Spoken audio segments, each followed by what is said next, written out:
Congratulations, Hamza Sheeraz. What a performance against Edgar Berlanga. I expected Edgar Berlanga to come forward to Sheeraz, and Sheeraz controlled the space, distance, and put some beautiful shots together.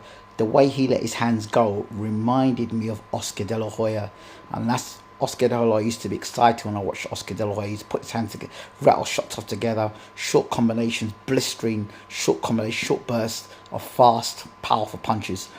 And Sheeraz showed me he looked like a super middle weight version of Oscar De La Hoya, the way he put them punches together. And I was really happy to see him let his hands go in combinations and not be afraid of what was coming back from Berlanga, who was noted as a puncher.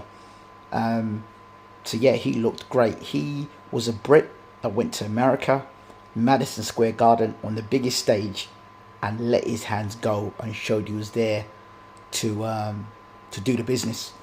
I think Hamza Sheeraz should be proud. He's done something that Anthony Joshua could only dream of doing. So think about it that way. Sheeraz has gone over to America and he has put on a performance, the sort of performance that Americans will look up and go, wow. You had Amir Khan, you had Prince Nazim Hamid, and now you've got this guy, Hamza Sheeraz, who I think, in terms of what he's done now, he's got the world at his feet. You understand? And he's got Turki Al-Sheikh backing him. As for Edgar Berlanga, he looked to me like a guy that was just gassed from the going 12 rounds of Canelo. He had a party because he lost to Canelo. He didn't get knocked out by Canelo. I think that got to his head, and I don't think he trained the way he should have trained. I think Berlanga's got a future at super middleweight, but I think Berlanga needs to get serious with his training. He did not look like a guy who trained, and he looked like a guy who thought he was just going to go out there and throw a couple of bombs and get the guy out there. He didn't fight with any sort of game plan. He didn't look like a guy who was ready for a war. He talked like a guy who was ready for a war. He tried to get inside of Sheeraz's head, but I think he may have tried to get in Sheeraz's head because he knew that this guy was the real deal.